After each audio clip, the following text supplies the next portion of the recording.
kasi dito ako hello guys. Kasi mag-supply pa Uy, lang ano yun? Sino yan? Sino yan? to this. Kasi basa pa ako. Pumasok sa aparador ang tamad na dalaga. Mag-ayos muna. Hanap ng malambot na pink na damit. Mag-ayos muna. Biglang tumunog ang malaking orasan na parang itong Ano lang, pag-out mo lang. pinto ng aparador ang tamad na dalaga. Tulong! And Sigaw niya. May takot na sinabi Pag-out mo na lang. sa kapatid niya ang aparador.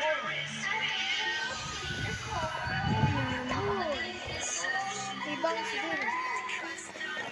Habang nagmamadaling pinilit niya ang Ibang susi, Ha? nabali ito sa loob. Ito, wala akong pang. Sabi Ibang niya, floor ko eh. humawak siya sa pagitan ng mga pinto. Okay. Lakas niya sinubukang buksan ang aparador. Maganda pa yung jowa ni Kuya Aaron. Bumukas ito at nakalabas ang tamad na dalaga sa aparador. Maganda pa yung jowa ni Kuya Aaron. Maganda yung jowa ni Kuya Aaron. Hindi ko mukha niya. Tapos ang aparador at umalis Guys, na sorry. ang langit. Nagtitibig kasi niya. Maganda yung si Ate Mira. Nangako ang tamad na dalaga. Erin. Hindi na magiging gahaman. Erin. At hindi kukuha Ganito yung ng gamit picture ng niya. sino man Pakita mo lang. dahil takot. Isang tamad na dalaga at ang kanyang masipag na ate ang nakatira sa isang maliit na bahay sa bayan. Isang araw, habang ang tamad na dalaga ay nakahilata, umuwi ang masipag na dalaga kasama ang bago Joel, niyang pero kaibigan. Ipapakilala kita sa bago kong kaibigan. Ang pangalan niya ay Jenny.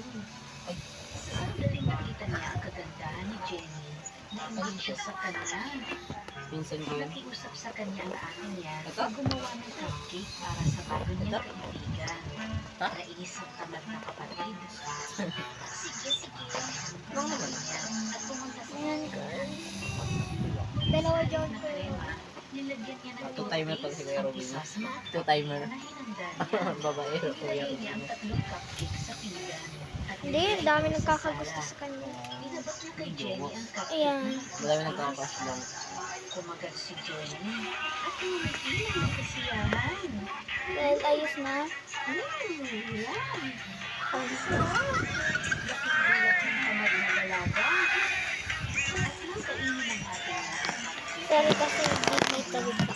naisip niya, may pangalan na sinubo niya lahat ang naging cupcake sa kanyang Shaika, bibig. Ella. Ella na eh. Lakas siya guys. Ang cupcake, Okay na to. gusto sana niyang sumigaw sa inis dahil napagpalit-palit ang mga cupcake.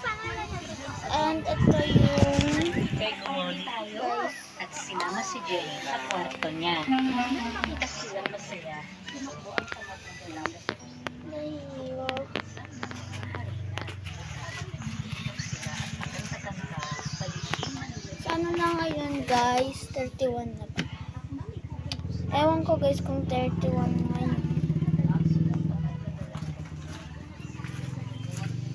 Lagi ko sasabi sa inyo yung date para kasigurado.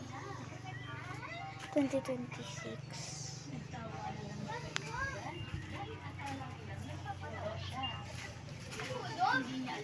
Kasi guys, wala akong magawa dito sa vlog. Kaya nag-vlog ako ulit. Kasi practice ko yung ganyan. Tapos ganyan.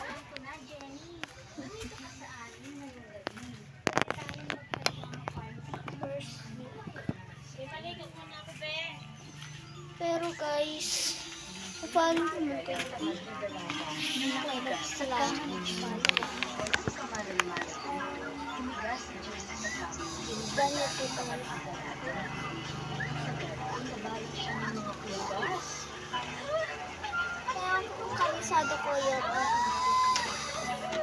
iti-tiktok ko yun guys. Tumakbo agad kay Jenny ang magkapatid. Sabi ni Jenny, ayoko na dito. Uuwi na ako. At umalis na. So yun lang guys.